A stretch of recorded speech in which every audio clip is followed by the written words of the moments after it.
현재 우리들의 삶은 자신의 능력이 결정한 것이 아니라 자신의 선택이 결정한 것이라는 말이 있습니다.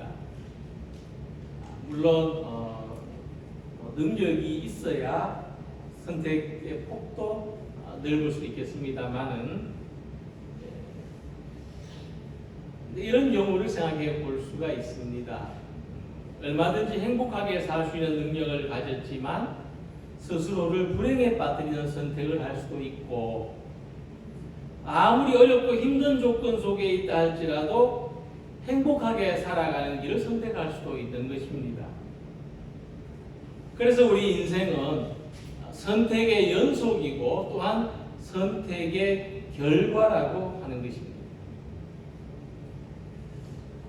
인도에 사랑하는 여인을 가진 사람이 있었는데 이 여인하고 결혼을 해야 될지 말아야 할지 10년 동안이나 고민만 하고 선택하지 못한 어떤 철학자의 이야기가 있습니다. 그래서 고민하다가 마침내 10년째 되는 날 결혼을 해야 되겠다는 결정을 내렸습니다. 그리고 용기를 내어서 꽃다발을 들고 여인의 집에 찾아갔습니다. 문을 두드렸는데 나온 사람은 이미 다른 남자와 결혼을 해서 아이 셋을 가진 엄마가 되어 있더라는 이야기입니다. 그래서 우리가 어떤 선택을 함에 있어서 두 가지를 생각해야 됩니다. 첫째는 선택을 할 때 망설이지 말고, 둘째는 선택한 것에 대해서 후회가 없는 삶을 살아야 하는 겁니다. 자, 그렇다면 우리가 어떤 선택을 할 때 가장 중요하게 생각해야 되는 기준이 무엇일까요? 학교를 입학하고 직장을 구하고 결혼을 하거나 심지어 이사를 할 때도 중요한 기준은 신앙생활. 좋은 학교, 좋은 직장, 좋은 신랑감, 좋은 동네를 선택한다고 좋아지는 게 아닙니다. 남쪽으로 가면 좋다 해가지고 남쪽으로 간다고 좋아지는 게 아닙니다. 왜냐하면 우리가 어떤 선택을 한다는 건 결국 그 한 가지를 위해서 다른 모든 것들을 버리는 겁니다. 자, 이 원리를 알면은 우리가 좋은 것을 얻고 싶은 욕심 때문에 신앙을 버리는 어리석은 선택을 하지 않을 수 있다고 하는 것입니다. 그래서 믿음 생활을 하는 것은 우리 삶에서 무엇보다도 유익한 선택입니다. 그래서 히브리서 11장을 보면 세상의 모든 좋은 것을 포기하고 신앙을 선택한 사람들에 대해서 이야기하고 있습니다. 믿음의 길을 가기 위해서 아브라함은 고향을 버렸습니다. 모세는 애굽의 왕궁을 버렸고 심지어 자기 목숨까지 포기한 사람들이 있었습니다. 그러나 그들은 모두 그들이 포기한 것보다 더 좋은 것을 얻었다 그랬습니다. 더 나은 하늘에 있는 고향과 더 큰 영광과 부활의 영원한 생명을 얻었다고 말씀합니다. 그리고 이런 사람, 즉 신앙을 위해서 모든 것을 포기한 사람은 세상이 감당하지 못하느니라 하고 말씀했습니다. 모든 것을 포기하고서라도 신앙을 선택하는 것은 세상이 감당할 수 없는 강하고 위대한 삶을 사는 것입니다. 결국 신앙을 선택하는 것은 우리 인생에서 신앙이 가장 가치 있다고 여기는 것입니다. 그러므로 세상에서 얻을 수 없는 더 귀하고 값진 것이 하나님을 경외하는 믿음 안에 있다는 것을 발견하는 모든 성도들이 되시기를 기원합니다.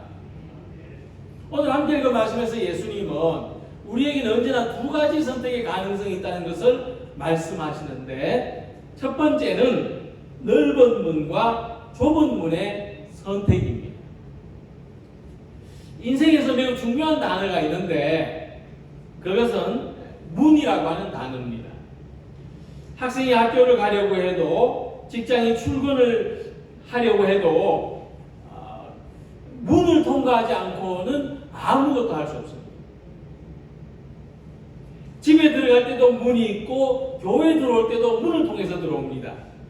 우리는 하루에도 수없이 많은 문을 드나들 뿐만 아니라 인생의 아주 중요한 과정을 지나갈 때에도 문을 통과한다는 단어를 사용합니다. 표현을 사용하죠. 입시의 문, 취업의 문, 결혼의 문이라고 말합니다. 그런데 그 중에는 쉽게 드나들 수 있는 넓은 문이 있는가 하면 어렵게 들어갈 수 있는 좁은 문이 있는 것입니다. 가끔 보면 식당 앞에 많은 사람들이 줄을 서서 기다리는 모습을 발견할 수 있습니다. 이런 곳은 보통 둘 중에 하나입니다. 무료 급식소거나 맛집입니다. 이 맛집은 들어가기가 참 어렵습니다. 오래전에 송구영신 예배를 마치고 청년들하고 해장국을 맛있게 한다는 집을 찾아간 적이 있었습니다. 새벽 2시가 넘었는데도 이 식당으로 들어가려는 이 줄이 줄어들질 않았습니다. 추운 날씨에 1시간 가까이 밖에서 기다렸습니다. 근데 기다리기가 너무 힘들었기 때문에 결국 그 옆에 있는 식당에 가자 이렇게 의견을 모았습니다. 메뉴가 똑같았거든요. 똑같은 해장국을 하는데도 그 집 해장국은 맛이 없었습니다. 맛이 없어도 너무 없었어요. 이 집에 손님이 왜 없는지 알았어요. 맛집도 들어가는 문이 좁다는 거예요. 근데 바다에서 물고기를 잡는 그물을 보면 이 물고기들이 들어간 입구가 얼마나 넓은지 모릅니다. 어떤 그물은 들어가는 입구가 운동장만하게 또 그 몇 배나 되게 넓습니다. 그런데 들어갈수록 좁아져. 결국에는 넓은 곳으로 들어온 물고기들이 좁은 데 갇혀서 오도 가도 못하게 됩니다. 물고기를 잡을 때 문을 최대한 크게 하는 것처럼 넓은 문은 유혹의 문이라는 것을 생각해야 됩니다. 신앙생활을 할 때에도 편리주의라고 하는 넓은 문이 있습니다. 내가 편한 것을 우선으로 삼는 이 편리주의에 익숙해지면 신앙생활이 참 힘들어집니다. 참고 기다리는 것이 힘들어지고 불편하고 힘들고 부담스러운 것을 싫어하게 됩니다. 편리주의로 신앙생활을 하면 교회에서 하는 일에 정성을 쏟는다든지 사람들하고 친밀한 관계를 맺는다든지 따뜻한 정을 나눈다든지 이런 모습들을 상실해 버립니다. 아주 뼈대만 앙상하게 남은 삶을 살아가게 되는 것입니다. 그래서 신앙으로 향하는 길은 좁은 문이고 좁은 길입니다. 신앙생활은 하나님의 말씀과 예수님의 모범으로 자기를 수련하는 겁니다. 제가 한두 달 건너편에 있는 헬스장에 다닌 기억이 있는데 그 근처에 돼지갈비집이 있습니다. 운동하러 가려고 하면은 그 갈비집에서 고기 굽는 냄새가 솔솔 풍겨 나옵니다. 가끔 유혹을 받습니다. 근데 2달 동안 열심히 그 돼지갈비집을 다녔더라면 어떻게 됐을까? 그러니까 불편하고 힘들고 부담스러운 것이 수련하는 거예요. 육체적인 운동을 하는 것도 그렇지만 또 우리의 신앙을 수련하는 것도 그만큼 부담이 가고 수고가 가는 일. 근데 이것을 훈련하는 마음으로 감당해낼 때, 배우려는 마음으로 받아들일 때 하나님이 주시는 신령한 기쁨을 경험할 수가 있습니다. 그래서 예수님께서는 좁은 문으로 들어가라고 말씀하십니다. 예수님께서는 좁은 문으로 들어가는 것이 우리에게 유익하다는 것을 아십니다. 비록 들어가면 힘들고 고생스럽지만 이 문을 통과하고 나면 은혜와 축복의 넓은 세계가 펼쳐져 있습니다. 그래서 금년 한 해 동안 신앙생활이 참 기쁜 일이라는 것을 경험하시기 바랍니다. 이 기쁨은 좁은 문을 통과하는 경험에서 얻어집니다. 그러니까 믿음 생활하는 것이 어렵고 힘들고 불편하더라도 사람들과 친밀하게 지내고 따뜻한 정을 나누고 교회에서의 정성을 쏟는 것이 수고해야 되는 일일지라도 믿음 생활을 통해서 세상이 줄 수 없는 하나님의 위로와 은혜와 평강의 기쁨을 누리는 모든 성도님들이 되시기를 기원합니다. 두 번째, 예수님은 넓은 문으로 들어가는 사람이 많으나 좁은 문으로는 들어가는 사람이 적다고 말씀하셨습니다. 멸망으로 인도하는 문은 크고 그 길이 넓어 그리로 들어가는 자가 많고, 이 넓은 문은 좋은 조건을 모두 갖추고 있어서 많은 사람이 몰려드는 곳입니다. 자연적 문이 넓을 수밖에, 넓은 문을 만들 수밖에 없죠. 예루살렘 성 안에는 성으로 들어가는 문이 모두 8개가 있습니다. 그보다 더 되는데 안 쓰는 문도 있고 막아놓은 문도 있기 때문에 8개가 있는데, 그 중에는 넓은 문도 있고 좁은 문도 있고 사람이 많이 몰리는 문도 있고 사람이 적게 다니는 문도 있습니다. 사람들은 들어가기 쉬운 문, 넓은 문으로 다니는 것을 또 좋아합니다. 그래서 넓은 문 주위에는 성전에 바치는 세금을 환전해 주는 사람, 또 재물을 파는 장사꾼들이 늘 북적거리고 진을 치고 있었습니다. 예수님께서 당시 예루살렘 성전을 가리켜서 강도와 도둑들이 활개치는 곳이 되어버렸다고 하셨는데, 그 넓은 문 주위에 그런 장사치들, 속여서라도 이익을 남기려는 이런 사람들이 많이 몰려있었던 것과 무관하지 않습니다. 그 주변의 풍경이 그랬습니다.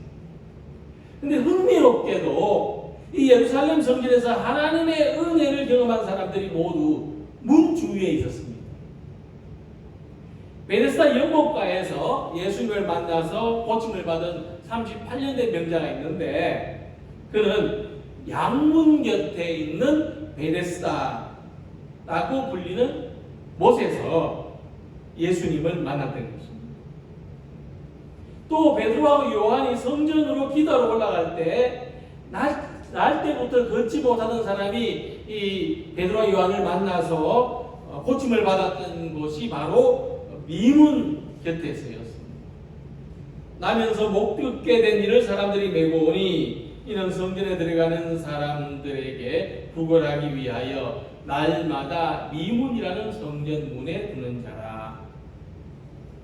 그러니까 이 베데스다 연못가의 병자도 미문 앞의 장애인도 모두 이 사람들이 다니는 문 곁에서 하나님의 은혜를 경험했습니다. 자, 지금도 사람들은 예수님을 만나려는 마음을 가지려고 하기보다는 이 환경의 좋음이나 사람들이 많이 모인 곳에서 위안을 얻으려고 하기가 쉽습니다. 그런데 성경을 보면 이 치유와 회복의 역사는 예수님을 만나는 곳에서 일어났습니다. 아무리 사람들이 많이 있어도 예수님이 계시지 않은 곳에는 치유가 일어나지 않았습니다. 그래서 좁은 문으로, 사람들이 잘 찾지 않는 곳으로, 그곳에서 예수님을 만났던 사람들의 이야기입니다. 이렇게 사람들이 잘 찾지 않고 사람들이 잘 가까이 하려고 하지 않는 곳에서 예수님을 만난 사람들이 나음을 받았고 고침을, 구원을 경험했습니다. 그래서 좁은 문으로 가려면, 사람들이 잘 찾지 않는 곳으로 들어가려면 비전을 가져야 됩니다. 현재를 바라보는 것이 아니라 마지막까지 내다볼 수 있는 안목이 있어야 됩니다. 당장 보이는 것에서 쉽고 편리함을 추구하는 좁은 시야가 아니라 하나님 앞에서 마지막으로 얻게 될 결론에 주목해야 되는 것입니다.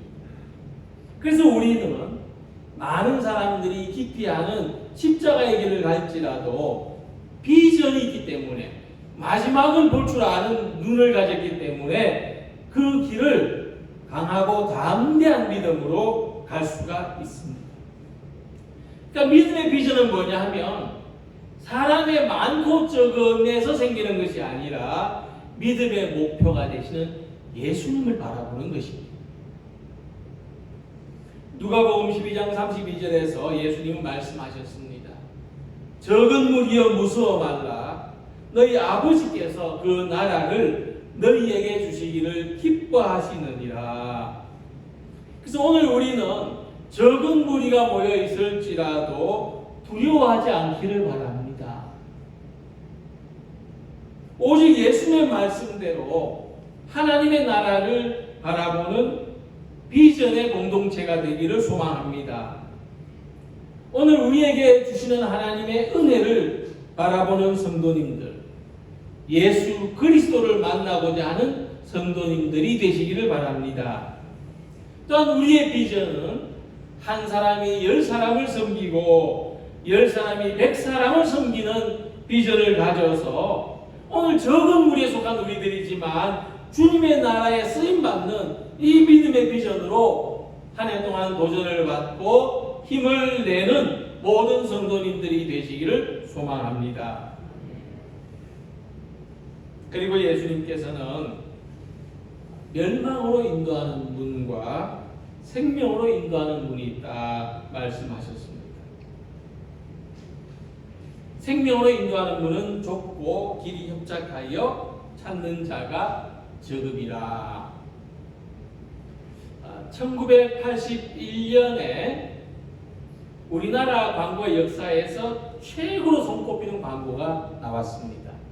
혹시 여러분들은 텔레비전, 라디오 광고 중에 제일 기억에 남는 것이 있습니까?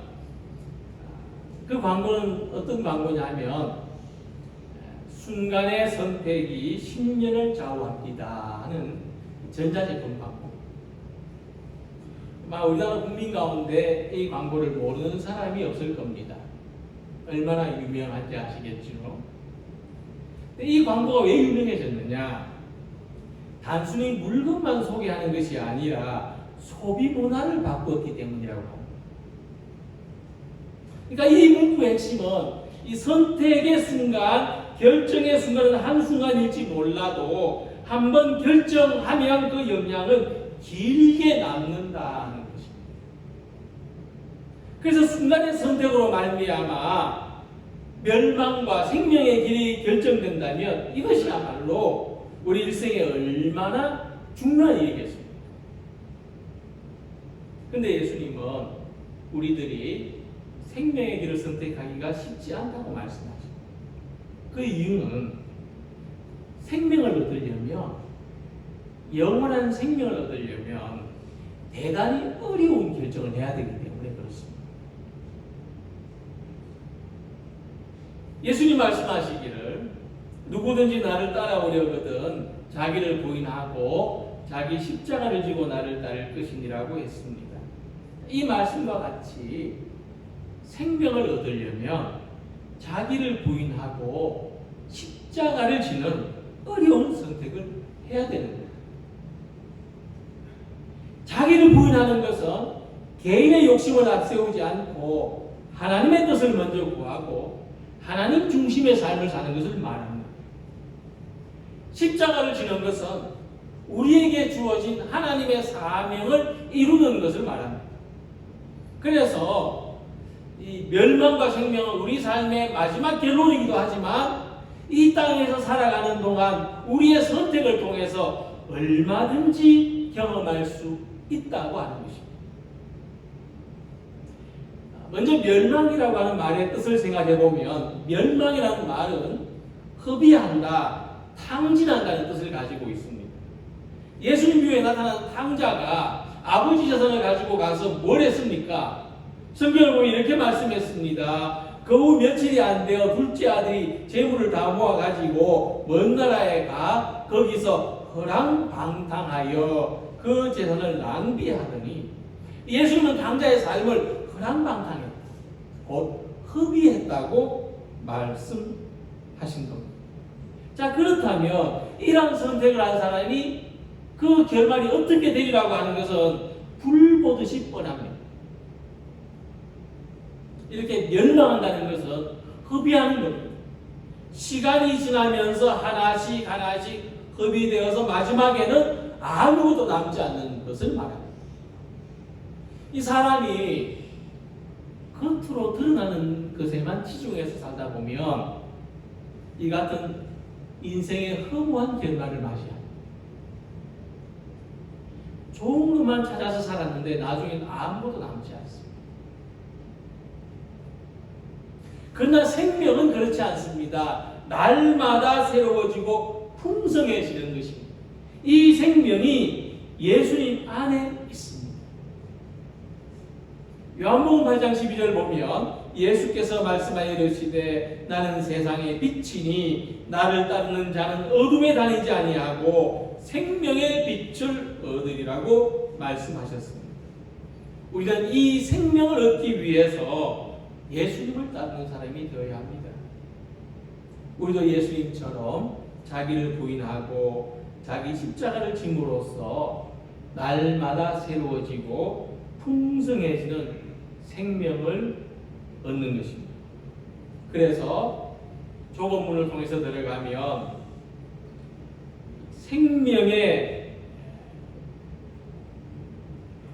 좁은 문을 통해서 들어가게 되는 이 생명의 길은 구원의 기쁨이 넘쳐날 뿐만 아니라 날마다 새로운 성장의 즐거움으로 충만해지는 것입니다. 그래서 우리 삶에는 시간이 갈수록 사라지는 것이 있는가 하면 또 시간이 갈수록 풍성해지는 것이 있습니다. 선택을 잘해야 되는 것이죠. 거기에 따라서 시간이 갈수록 사라지는 삶을 살게 될 수도 있고 시간이 갈수록 풍성해지는 삶을 살 수도 있는 것입니다. 모래에서 금을 얻는 사람들을 보면 큰 삽으로 모래를 가득 떠서는 흐르는 물에 흘려보냅니다. 그리고 그릇의 맨 밑바닥에 남은 그 한두 개 반짝이는 알갱이를 모읍니다. 그렇게 하루 종일 1년 내내 같은 일을 반복합니다. 모래를 흘려보내고 조그마한 알갱이를 모읍니다. 그렇게 모은 알갱이들이 한 돈이 되고 두 돈이 되고 그 알갱이가 되는 것이죠. 자기를 부인하는 것은 시간의 강물에 쓸모없는 모래를 흘려보내는 것과 같습니다. 십자가를 지는 것은 그 모래 속에 남은 금알갱이를 모으는 것과 같습니다. 그래서 맨 마지막에 남은 것은 황금처럼 값진 생명의 기쁨입니다. 우리의 삶에서 쓸데없는 것은 자꾸 흘려보내고 귀한 믿음은 하나씩 둘씩 모아가는 성도님들이 되시기를 소망합니다. 우리가 이렇게 믿음의 길을 가는 것은 좁은 문으로 들어가는 것처럼 어렵고 힘듭니다. 또 이렇게 살아가는 사람들도 적습니다.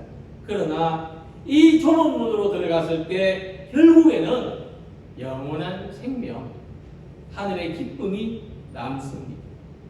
매 순간 믿음의 길을 선택해서 이 귀하고 복된 하나님의 선물을 남기는 모든 성도님들이 되시기를 주님의 이름으로 기원합니다. 기도드리겠습니다.